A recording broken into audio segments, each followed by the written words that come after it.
All right, welcome to this typing video on Professor Marandi. And it's also not just about personality type, but also about finding good information sources, as well as a little bit of a deeper dive into social type 3. My name is Habib, and in this channel, I go over different personality types, go over different people who might be of a certain type. And this way we get to know ourselves better and we get to know our world and the humans in it and the different ways that people's brains think and how our brains can think. Because really, everyone can do everything, and learning how different people think, we can also do that too and incorporate the good parts into our lives, or at least make friends with people who are doing these good things. My disclaimer is that there's no type accuracy guarantees. Yeah, so why are we covering Professor Marandi here? So he teaches at the University of Tehran in Iran, and he was actually born in the USA, where some people are like, oh, he should run for president because he can. But no, that's not what he's into. There is currently a war going on that is involving Iran. And so this guy has been a pretty good spokesperson for that side, because mainly we get the American side, at least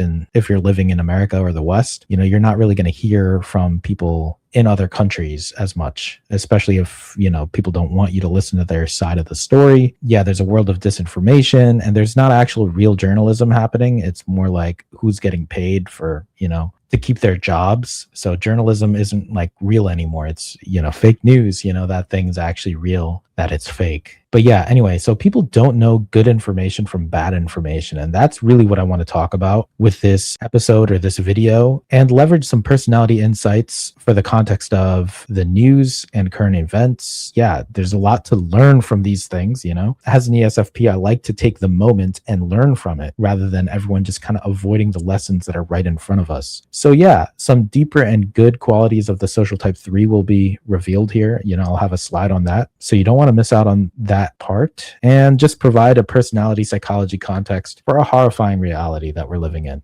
People don't really talk about so much of this, and we want to see it through this personality lens. And finally, let's have some fun guessing the personality type of Professor Marandi. I mean, visually you can have a guess, but also when you see some interview clips, you'll be able to guess some things. So yeah, this is going to be a little bit similar to the live informal typings that I do, which you'll see in the live tab of my channel. But in this one, I do want to get more into the information and get into like the life lessons from this typing. So yeah, the typing of Professor Marandi, we're going to cover a lot of those things in different clips. So we're going to watch some clips, and then we're going to talk a little bit about the social type 3, which he is, that's spoiler alert. We're going to go over the key patterns of social type 3 and why they make good real journalists. And then finally, we're going to be finding good information sources rather than bad information sources, and kind of like just see, good and bad is subjective, but it's more about like, how do you get more information? How do you get the whole picture? Because a lot of times you're only being told a certain thing because it's getting funded by a certain entity, right? And the last thing is that we're going to get into the final guess and key insights, like why are we really studying this? Why are we looking into this type of information? And how can we kind of simplify the information out there and get a better understanding of everything and kind of reduce the noise and make it simple to understand? All right, so let's get into the typing without further ado. My first impression is that he reminds me of a mopey ENP, like a lead NE person, someone with extroverted intuition first, possibly the alpha quadra. I do look for, kind of there's a little bit of a different look between the delta quadra and the alpha quadra, but I thought he looks a little bit more like the ENTPs, but he looks a little bit like Dwight from The Office. And I have here Malcolm Gladwell, George R.R. Martin, Terrence McKenna, and, Dwight Schrute, who's, his real name is Rainn Wilson, the actor. And then some possibly the decider version or the IP version of this type. That's my first impression of Professor Mohammad Marandi. Basically, it's the glasses, but then it's also just like kind of the soft knowing of what's going on, and then kind of having a lot of understanding for the self. And then like, what are they going to tell you? Like George R.R. Martin is like holding back on his books. This guy's also a writer. Actually, they're all kind of writers, right? But yeah, they have all this knowledge, and then they're getting this information out to people slowly. That's a consume sleep, the introverted, extroverted, intuitive person. That's kind of the vibe that I'm getting from the professor here. So we're going to get into some interview clips. I have a total of 3 videos, but one of them is going to have a number of clips. And the first one, we're just going to cover kind of like the introduction to the professor and get a vibe check on him with this person who is like an ex-CIA officer. Let me know if you've seen any of this with John Kiriakou. I'm referring to him as an international expert, but that's, I guess, subjective as well. But yeah, let's see a few minutes of this and then we'll move on to some of the juicier clips. The American government's position on the war in Gaza. There's a lot to get through here, and just about none of it is good. So we are going to speak with Dr. Mohammad Marandi. He's a professor of English literature and Orientalism at the University of Tehran and a frequent commentator on political and social developments for a wide variety of international news outlets. Mohammad, thanks so much for joining us. There's so much to get through. Thank you for inviting me, John. Always pleased to see you. So let's start with the situation in Gaza. At least 75% of the population of Gaza has been displaced. There is not a single working hospital. There's no water. There's almost no food. Disease is rampant. And the United Nations estimates that it will take decades just to clear the debris. So how does Gaza rebuild? Or rather, can Gaza rebuild? Is there any hope for Gaza Palestinians, even over the long term? I just wanted to first point out that after the martyrdom of the leader of Hezbollah, the organization replaced him with Sheikh Naim Qasim. And now all of the positions where the members of the military or senior members of the military were martyred, they've all been, those positions have been filled by new people. So the organization is, and the resistance is capable of functioning if it's needed to do so. Gaza obviously has been going through a Holocaust, and we've been watching it destroyed for almost 16 months, day and night, 24 hours a day, with the full support of the United States. When Trump speaks about the destruction of that land, it's because his government, because the United States government has allowed it to happen. It's because the Europeans have allowed it to happen. It's because he supported it, because during the genocide, he was fully behind Netanyahu and the Israeli regime. But Gaza can be rebuilt. It has a very sophisticated people, a highly educated population. Since Gazans never had the opportunity to have jobs and they were in a concentration camp for decades, they had little opportunity except for studying and getting an education. And so it is a highly educated population. They don't have jobs. They never did have, most of them didn't have jobs because of the circumstances. If they are given the tools and the Israelis' stranglehold is removed, they can rebuild. But the United States, obviously, the Israeli regime, obviously, and the Europeans, they don't want Gaza to be rebuilt. Yeah, that was good. I probably should say that he's going to be a slow talker, and yeah, get ready for that. So what did we see in that clip? I saw some introversion. I saw sleep. I saw consume. So I'm seeing basically my first impression play out. I am seeing the extroverted intuition in terms of like he's talking about why things are happening, why it is the way it is, and he's pushing on the intuition of it all. Like we already know what's happening, why things are happening, and there's only so many ways to, say how it's happening or why it's happening. So I'm seeing that, but we're going to look at the next clips, I am seeing that ENTP situation, but we're going to get there in due time. I think it's good to see the extroverted intuition and introverted sensing go back and forth here, but kind of the situation in Iran, Palestine, Middle East in general is pretty rough, and he has been a good voice in talking about it intelligently, and it's a voice that we don't really get too much of in our Western media. Let's take a look at this interview with Sneako, where Sneako is kind of an extrovert, and he doesn't really know all that much until recently. He's learning. He's a young dude, and he's learning about the world, and he's learning about the wars and stuff. And yeah, he's kind of horrified by a lot of this. And so when he's talking to people like Professor Jiang or Professor Marandi, who I will say Professor Marandi is a real professor, teaches at University of Tehran. But yeah, Sneako's just learning from the experts here. And so that's where the social type 3 comes in, is like, oh, you want to learn from the expert? Well, let's go. And so let's see some of this exchange. We're going to have actually 5 clips from this interview, but they'll be pretty quick. People. And Zionism are not Jews. Zionists are Zionists, whether they're Christian Zionists or Jewish Zionists or secular Zionists. But in any case, the point I'm making is that what I wanted to get to is that people from across the world are opposing empire.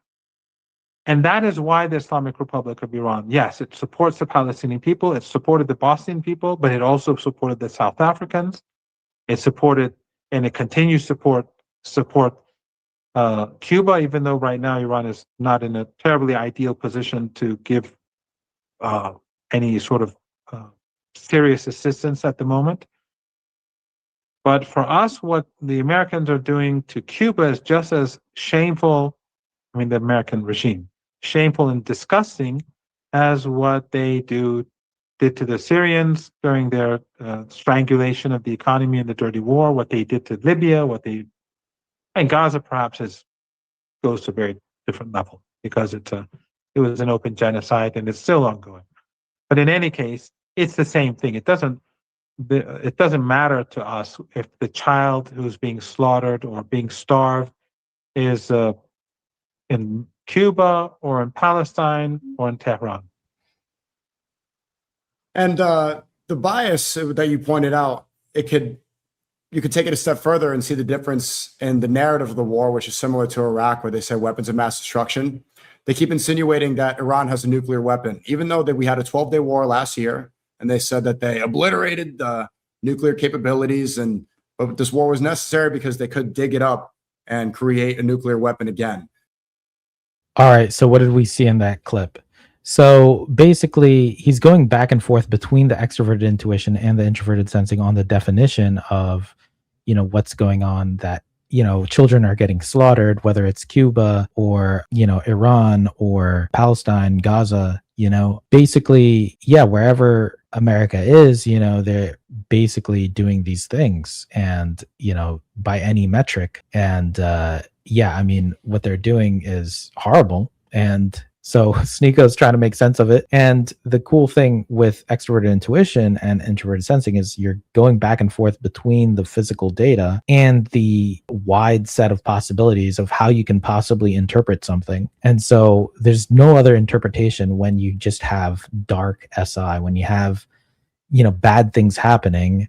It's like, you smack someone in the face. It's like, oh, how many ways are there to interpret getting smacked in the face? Not many. It's the slaughtering of children can only be interpreted with so much NE. Still, he does a good job of figuring out all the different whys of why is this happening there, why is it happening here, and yeah, we will get to see some of that. But yeah, I'll say that these clips are going to be arranged in a different way, where yeah, I had that one as 2D just to say, which part of the interview that was in. That was a little bit later, and now we're going to go a little earlier to get into kind of like a funny part where, social threes are known for their gift giving and all that. And so Sneako is going to ask Marandi about a certain gift that Professor Marandi might know about. And, being the generous social three that he is, there might be something there. What these people really are doing and what their affiliations are. Well, speaking of their lies, Trump just had a cabinet meeting, and he was talking about the gift that the people of Iran gave. So thank you as an American. Thank you for the generosity. 8 boats of oil. Thank you so much, Professor Marandi. Is this true that you gifted 8 boats of oil to Trump as a peace treaty? No, nothing, zero. Iran has allowed a handful of ships, tankers, oil and gas to leave the Persian Gulf, but they were sent to countries like I think Bangladesh and Pakistan and China and India. Had nothing to do with Trump or the United States. And in the case of India, I think, if I'm not mistaken, the Indians took 3 of Iranian oil tankers at the behest of the United States a few months ago, and they released those tankers and the Iranians allowed 2 gas ships with LNG to go to India. But in any case, none of this has anything to do with the United States. I mean, Trump is Trump. Tomorrow he's going to say something else. I mean, tomorrow he's going to say they asked me to be the leader of Iran. Let him, he says what he said. Yeah, so that's good.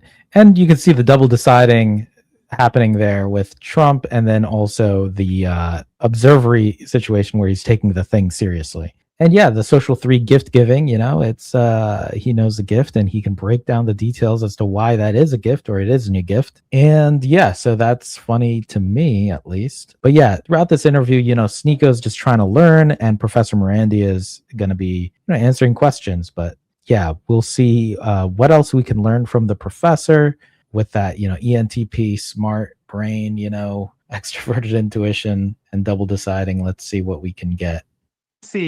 Was a terrorist organization. Nelson Mandela was freed from jail. He was still a terrorist. He became president. He was still a terrorist. His term ended. He left office. He was still a terrorist. After he retired from politics, the ANC and Nelson Mandela were removed from the terrorist list in the United States. It's the bias of skin color, to be completely honest about it, because the definition of terrorism, the UN definition, is violence for political or religious gain.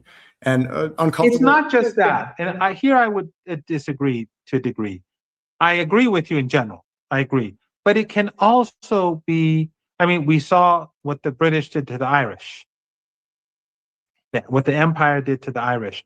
And today, I don't know if you can find this, or maybe your viewers can find it. When the war in Ukraine began, regardless of who's right and who's wrong in Ukraine, personally, I think that the West is to blame because they carried out a coup in Ukraine. They shouldn't have done that.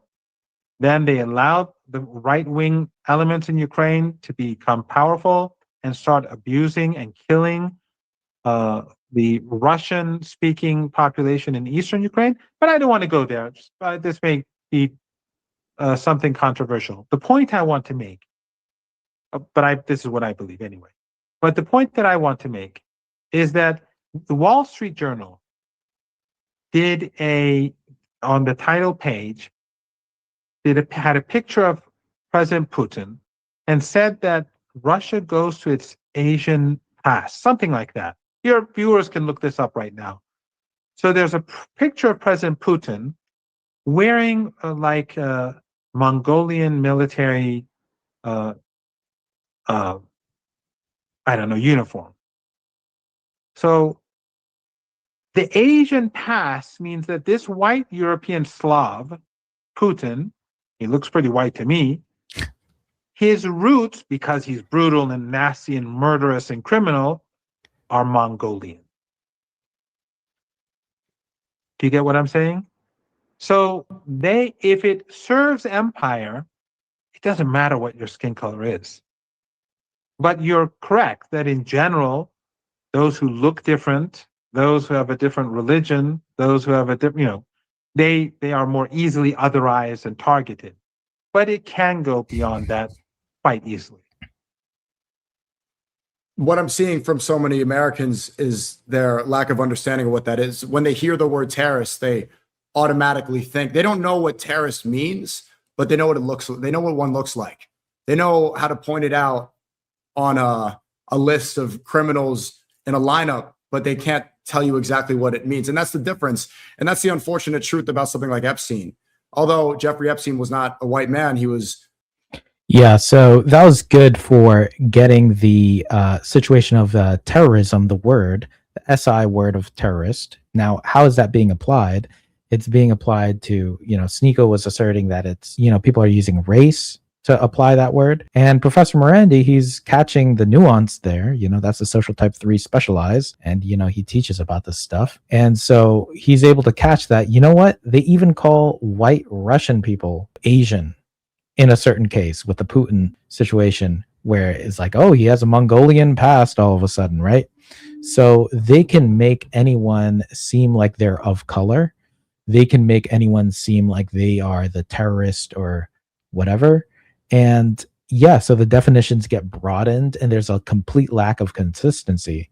And there's no one who hates a lack of consistency in terminology more than the extroverted intuitives and the NE people with that introverted sensing. It's like, hey, you're not actually using the definitions we worked so hard to establish. We established this definition for the word terrorist, and you're not even applying that properly.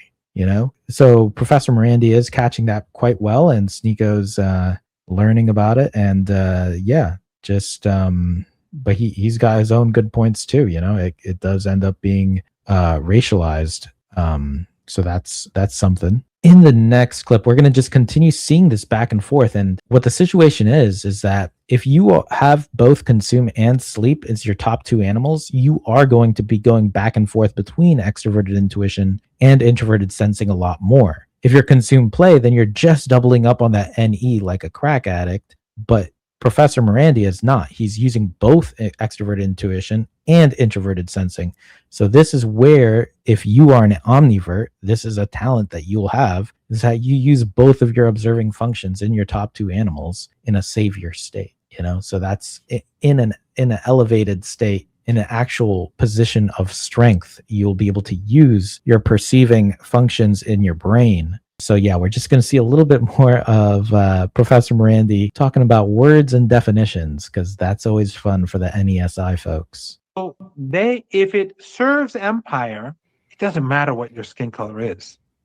But you're correct that in general, those who look different, those who have a different religion, those who have a different, they are more easily otherized and targeted.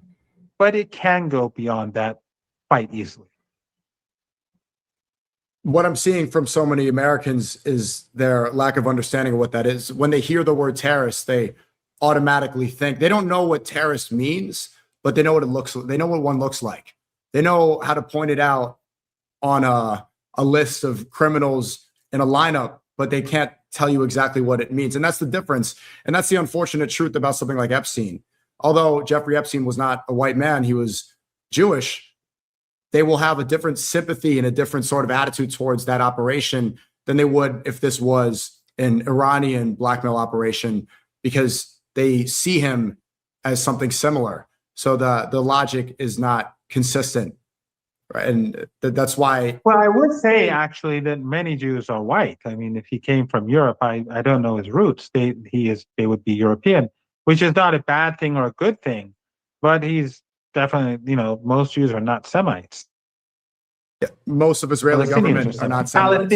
Palestinian Jews are Semites, but Jews that are from Eastern Europe or from across the Africa, North Africa, and our part of the world, they're not Semites, and there's nothing good or bad about it.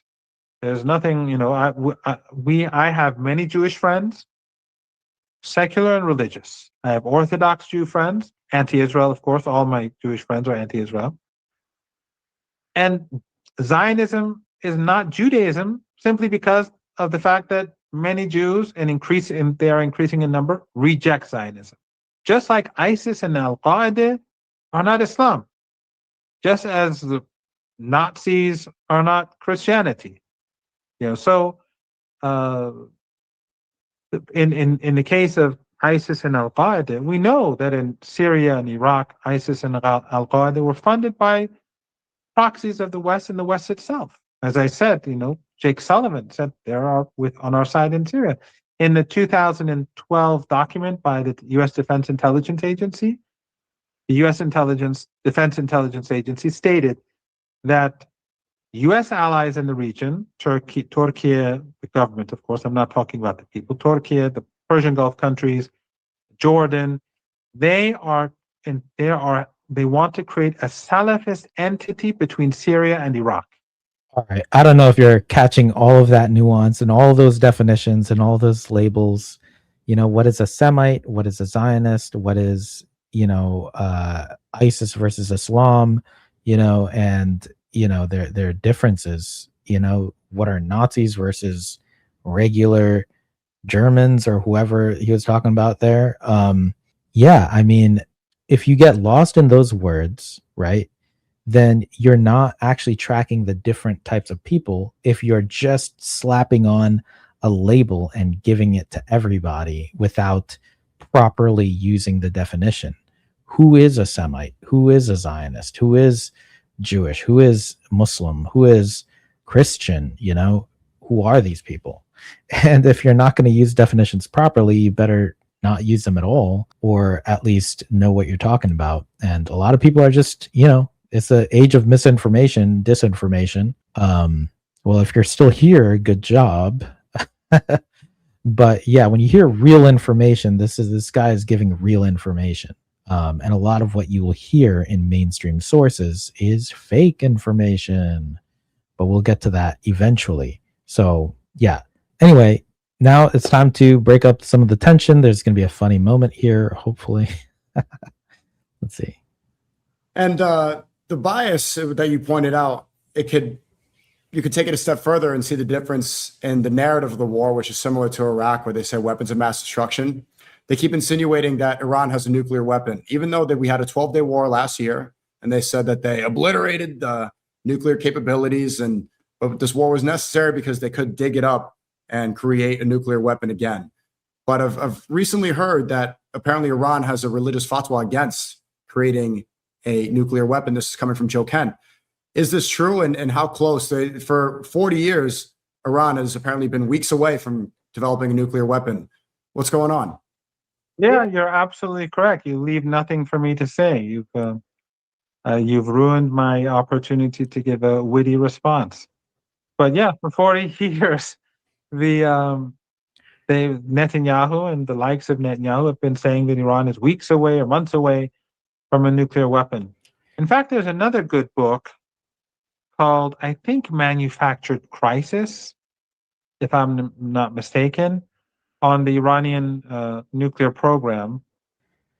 So yeah, this good guy, he's trying to give Sneako some book recommendations of how to read up on this stuff and learn more. But in this case, Sneako seemed to actually know what he's talking about, and Professor Marandi was able to give that funny remark that he has nothing else to say on that matter, because it is true that there are scare tactics that get used of like, hey, these people are going to hurt us with these weapons, and then it turns out to just be fake. If you follow that story with that person he mentioned. Anyway, yeah, I'm not going to get too caught up in the details here, but you can see some double deciding there. And there's one last clip to see here, and it's just going to be about the extroverted intuition getting very strong in a situation where the SI evidence is just piling up. If you have a lot of evidence in the sensor piling up, it makes the intuitives very strong and bold in their predictions and stuff.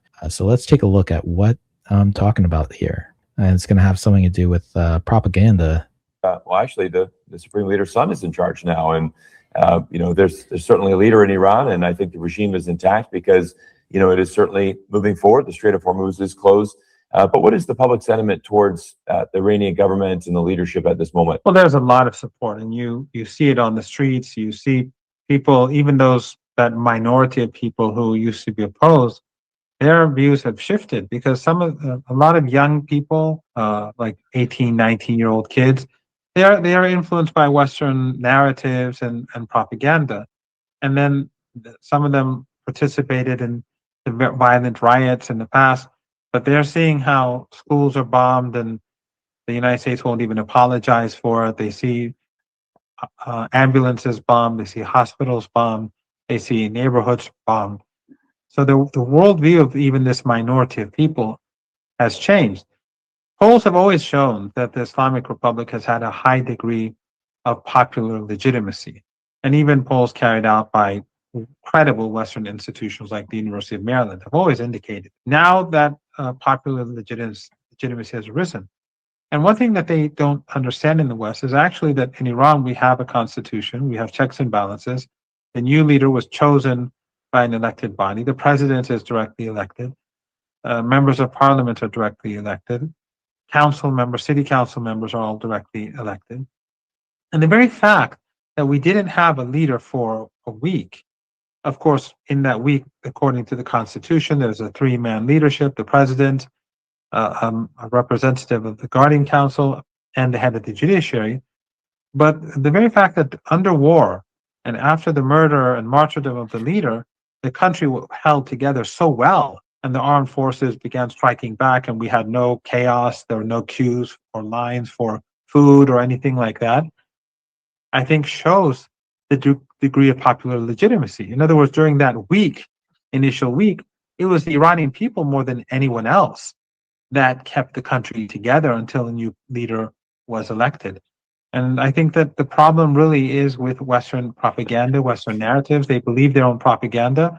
And a lot of that propaganda comes from what I would call the Epstein class. They own and control the media. They produce these narratives, and those narratives end up in influencing how policy is devised. And then when the policy is devised and implemented, they hit a brick wall. And they do it again and again and again. Why? Because they do not comprehend the reality of Iran. They carry out policies that are based on an imaginary Iran. And based upon that imaginary Iran, those policies should work. But the real Iran is something very, very different. And that's why this war failed. That's why the previous war failed. That's why all the sanctions have failed. That's why the armed insurgencies have failed, because the Islamic Republic has popular support and because it has sophisticated state institutions. And we saw the armed forces within less than an hour starting to retaliate after the initial strike. So until the United States and the West changes its mode of thinking, I think that they will not be able to make decent decisions when it comes to Iran or our region. Professor, I've got one final question for you. Yep, that was good. Yep, that was really good to see how Professor Marandi has all this introverted sensing evidence piling up. And so he only has so many interpretations to make. The guess is that the Western media, whether it's American media or European media or whoever, right? Their propaganda or their media is distributing propaganda, basically fake stories about what's happening in Iran, right? So who are you going to learn about Iran from? The Western media like America, or are you going to actually learn about Iran from Iranians who are actually there, like this professor or whoever else, and get yourself a few sources, if you care. But you'll be able to see from a real source of information what's actually going on rather than the propaganda that your media institutions are giving you, because everyone's doing propaganda, right? So but it's particularly bad in West, at least when it comes to this issue, because there are so many lies and there's so much money funding the lies. Who has the richest country, who has the richest media institutions, and how much money can you just pump into creating a web of lies? And then when you do have all those propaganda, you start believing it because that's all you have. Then everyone's news source is propaganda. No one really knows what the truth is anymore, like a game of telephone. And so it doesn't take a genius, and Marandi will say it himself. It doesn't take a genius to see this stuff happening. It's just you need to have clear eyes. You need to have a non-bias. You need to have a filter for the truth, and then you can see it very easily without even a need for that much IQ. You just need you just need eyes, basically, and ears that are functioning, which is a lot to ask for when there's this much propaganda. So, that's a good note to get into the next topic, which is good versus bad information sources. That's what this video is trying to be about, other than just the typing. We'll get back to that part soon. But the question that I wanted to ask you, the viewer, is like, which narratives are distributed easily? This is something I'm dealing with. I'm not the most informed person. I'm not an expert in anything. But what I would say is that the narratives that are currently distributed very easily are things like your media institutions. Like in our case, it's in America, it's things like CNN, Fox, what have you, those, ABC, what's the other one? CBS. Yeah. And then you got the government, you got your White House accounts, those get pumped by the algorithms because they're official accounts. So if your government wants you to know something or think something, they'll push that out to you. Politicians have a lot of funding, they get funding from all kinds of sources, including us. They'll ask for donations and all that, and then they will distribute their opinion, which it ends up getting weighted by the algorithms, as well as it gets boosted by their own teams and advertisements and all this, which actually goes into advertisements. So another narrative that's distributed easily are the advertisements from corporations that benefit from things like war or bad health outcomes or all kinds of things, and there's a lot of money to be made in war. There's a lot of money to be made in all kinds of bad things. There's the military industrial complex, the pharmaceuticals companies, all those companies are just benefiting from bad narratives getting distributed. And and there's a lot more. So which narratives are actually held back? If someone actually wants to do some good in the world, maybe, are those getting distributed and pumped by the algorithms? Sometimes, but a lot of times they're actually censored. So independent media that is not CNN, that is not your ABC or whatever the other ones are, CBS. And even among the independent media, some of them get co-opted, like Joe Rogan recently is getting more and more messy and blurry as to who actually owns Joe Rogan. The truth gets censored because if something ends up being true and it's not convenient, then it gets censored. And speaking of convenience, it's about anything that's inconvenient to money and power. I'll explain that a little later. But yeah, so people being targeted by war, if the war machine is trying to make money and you're talking about something against the war machine, then, you're being inconvenient. And I'm including military war, biological war, psychological war. We are in psychological warfare right now. You're dealing with it. And that one, think about that one. Quotes. So I put the money and power in quotes because power can be weak character. It's not actually powerful. Powerful people aren't actually powerful. They're actually kind of weak in certain cases. And money can be poor character. Just because someone has money doesn't mean they're good people. I mean, everyone knows that. And just because someone has power doesn't mean that they're strong character. I'm just putting it in quotes just to take a little bit of the air out of their balloons. But yeah, anything inconvenient to those people. Because I kind of view it a little bit like the parasitic class. So that's really what those people are. They are basically parasites. People speaking against these folks, they do get censored. If you're going against a media narrative, if you're going against the government narrative, if you're going against the politicians or the advertisements, then you get crapped on, basically. You don't get boosted. You don't get the algorithm. You get censored. And it's rough. So who's going to find the truth? Only if you're really banging on the door can you actually find truth. And even then, you have to get the crap out of your eyes, get the crap out of your ears, and kind of unplug yourself from, the crappy system that's just holding you back. So what we're working towards is kind of talking about the social type 3 and what real journalism is, in this world of censorship, misinformation, and people getting, spoken against. We're trying to figure out what is a social type 3. How do you do the real journalism? How do you do things the right way? And I would say social type 3s know what they're doing when it comes to the truth or pursuing the truth. At least if they're healthy and they're good, they will have some of these key patterns. So this is, a nugget of information for anyone who cares about social type 3, which should be everyone because we all have specialization somewhere. And even the number 2 generalists do care about eventually getting to this specialization. So the key patterns of social type 3 is that you have depth, history, truth, process, you're getting to the root of the problem, you're building coalitions, you're raising the alarm, and you have relative humility compared to the ones and twos, compared to the generalists, compared to the marketing people, the sales people, the CEOs. You have more humility because you're caring about the process, the quality, and the actual, good information in the case of truth. So that makes you a natural journalist if you're a social type 3. And I'm saying social type 3 is real journalism if it's healthy, right? So I don't know, for example, Tucker Carlson is a number 3. Professor Marandi is a number 3. I typed Mehdi Hassan. He's a number 3. Oh, also Hassan Piker is a number 3.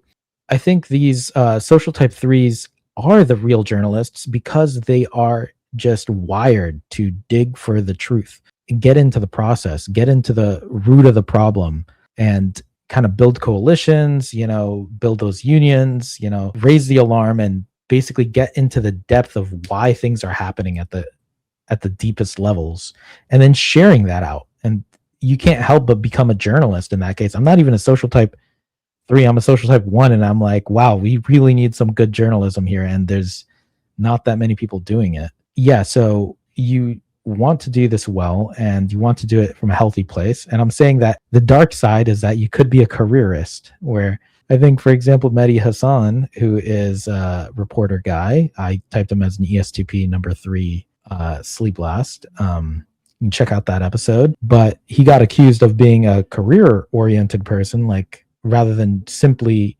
pursuing the truth, because sometimes he will just do certain things that are a little shady to some people, but kind of try to talk both sides, even though he really cares about one side. Now, I don't really know how much it is a real issue or not.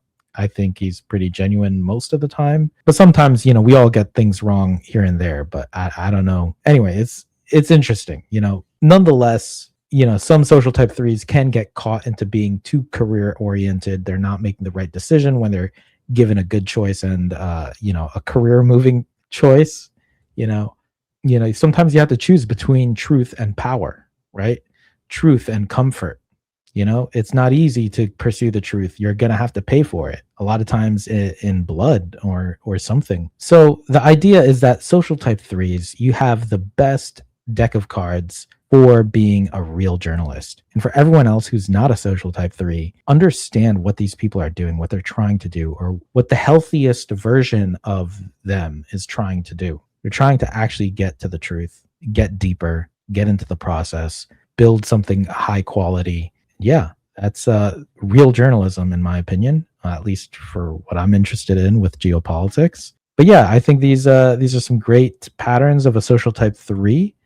And now I am narrowing down my guess for Professor Marandi, if we still remember him. Yeah, so my first initial narrow down is that he's an OE gatherer, channel changer, with DI, meaning self above tribe, with intuition over sensing, consume first. So I'm walking you through how I thought of typing him. So I started off here. I think this much you can see very clearly from the clips. But then I made a pretty big jump where I'm like, hey, this dude is play last. This dude is not only consume sleep, but also information dominant. I think you can kind of see that. It might have been jumping the gun in the sense that maybe consume sleep play is more viable than I would have thought. But he's very much mopey, right? Yeah, I think the play last side of him is just trying to get the information right rather than getting the vibe down. The vibe isn't as important as getting the correct consume and blast information down correct. There's a time where Sneako was trying to joke with him and he's like, no, I'm not joking, or there was a time with the gift giving where he was like, yeah, no, it's not a real gift, let me get the information right. So that's my interpretation of that side. But the next narrow down is that he's actually an observer. There are some double deciding moments that we caught. And that would make him a glass lizard because he's only single activated in that extroverted intuition. And that's why he's able to do so much freaking SI, introverted sensing work, to get down to the history and the depth of everything. So yeah, that's double activated sleep. That's why some of those clips were very slow and mopey. That's my final narrow down, and then we'll get to see my first impression or my first initial guess, which isn't actually my final. So at first I thought he might be MF because I typed, Rainn Wilson as MF, and I have him looking like Rainn Wilson, to me at least, right? But it turns out I'm actually going for something maybe more double feminine. I even considered an FI version, is a really TI, and then I also considered the decider version. But I ultimately landed on double feminine, extroverted intuitive, introverted thinking, consume sleep, blast, play last, number 3. So that would make his consume first double masculine. So that's masculine any with masculine TI at first. But then on the back end, he's got that, double feminine SIFE blast, followed by that masculine any and feminine FE play last. But that's a double activated feminine SI and masculine TI sleep second. So yeah, that's like your kind of Jeff Bezos type, except he's a number 3 instead of a number 1.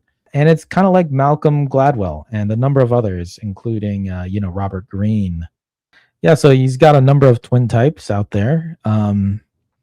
Yeah, and I'll get into exactly why I got him as double feminine in a little bit. But before that, I'm going to share a little bit of a trigger warning as far as, some real journalism, and kind of like, this is a gut check for you, is like, have you heard of these data points going on in the news?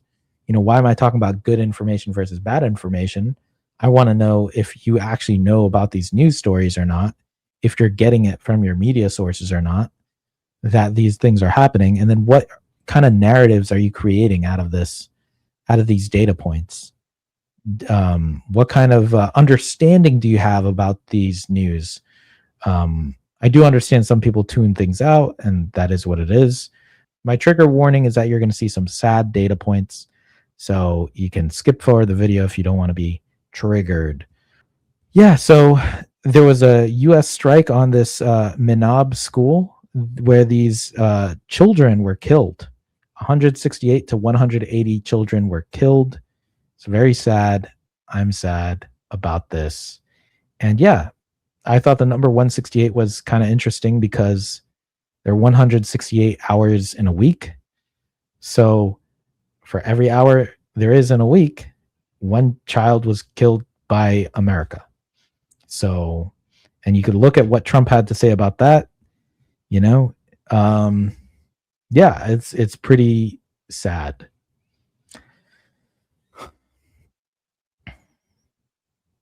It's pretty heartbreaking. Yeah. And also, I don't know if you know this, but 270 plus journalists have been killed by Israeli attacks, and those attacks are US funded. So my tax dollars basically go to funding these killings of journalists, because I am a tax-paying citizen in United States. So that is how that works. But yeah, why kill the journalists? Because they're strong, because they're impactful. Why target the journalists? Why would Israel target these journalists? Who knows? So the idea is you come up with whatever narrative you have and, see how that checks out. And then also Professor Marandi himself was targeted. He had basically someone coming after him and saying that they're crowdfunding. They put a bounty on his head of $1 million for the capture of this dude. So what do you do when I'm saying that these social type 3s are so powerful when they use their power for good, when they use their power for truth, they're so powerful that they want to put $1 million bounty on Professor Marandi's head. So this guy who, maybe you've seen the clips from this video, that dude has $1 million bounty on his head. And it was, I think, only taken down after several days. I asked Google how long was it, and it said 5 days or so. It was on Twitter, and Twitter did not take it down for some time. And they just refused to remove the threatening content. So some people get certain law applied to them, and some people just, it's like, do whatever you want. And it's pretty sad to see those things happen. So it's just it's very shameful for Twitter to be that way. It's shameful for the United States to be funding these types of operations, and it's shameful for all these children who will not have a tomorrow, who are not here anymore in the physical world. It's a shame that all this is happening. It's a shame that those journalists died. Did they get the story out? Did they manage to get their story out? I don't know. Did they make it to you? Did the story of Professor Marandi get to you? Or is that $1 million bounty on his head gonna do something?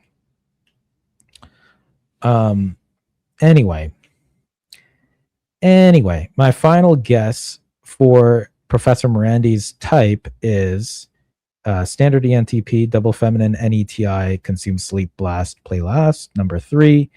And I'm going to talk a little bit about how I got to double feminine. That was the last coin I had to work on, because I kind of saw him as possibly MF or FF or even FM. And I'm like trying to figure out, who is he? Like, what kind of modalities does he have in his personality type? Because I'm going to be sharing this with you guys, and I wanted to get it right if I can. And yeah, so this is just another picture of him. He does real journalism. He actually goes to places in the international world, and you know, that's him in Lebanon, and he goes to see places like Cuba or Venezuela. So he does real journalism. Anyway, that's his type. I would highly recommend you go see some of his content out there. He does lots of interviews over the years, and he's actually born in the United States, so that's an interesting tidbit. So visual typing for Professor Marandi. So by visual typing, I mean like just looking at him. What modality would you guess for Professor Marandi, who's on the right here and on the left here? That's a younger version of him. And I thought I saw, you know, Terrence McKenna a little bit. I thought I saw Malcolm Gladwell a little bit. And at first I thought I saw Rainn Wilson. And while I can see a little bit of this, I think there is some certain masculinity to Rainn Wilson when I saw him in podcasts and stuff, that in terms of like this gravelly, you know, masculine censor speech. But what happens with the double feminines, especially the double feminine ENTPs, is it's kind of like this, where you're a little bit like Kermit the Frog, not to offend Marandi here, but just like Jordan Peterson, you know, you got that kind of slightly softer voice, and you got all the intuitive stuff that you're doing, like, you know, you've got your hand on your head like that, and you're just making observations. And that picture is so funny. But you got the sweater down too, and you're ready to give your lectures very comfortably as an ENTP. And yeah, it's just a lot of fun to do this visual typing for Professor Marandi here, to see what his coins are in terms of those modalities. So yeah, we got Kermit the Frog helping me out with the typing. So thank you to Kermit. And we got Terrence McKenna here. He's a good person to watch. And actually, all these people are pretty good. And yeah, so that was my final guess. Double feminine, NETI, consume, sleep, blast, play last, number 3. I'm pretty confident about these typings. You know, I have my disclaimer, but, you know, I feel pretty good about this. And I think he's a really good person to watch for the Iran war, specifically for the Iran war. If you're trying to get informed, Professor Marandi, you know, all of his past videos, they're pretty good to see. Get some perspective. If you're in America like me, or in the Western countries like me, you know, you're not really getting the other side. You're not getting any other information. So do yourself a favor and learn a little bit about somebody else, you know, because we're all getting the same slop fed to us through all kinds of mediums. The media, the government, the politicians, the advertisements. And do yourself a favor and give yourself, you know, the truth, or some perspective. Perspective is a good word. Yeah. In 1 week, or less than a week, I'm going to be typing Sneako. So we already saw him a little bit here. I didn't get into his type because I'm saving that for this video. That will be my regular series of live informal typing.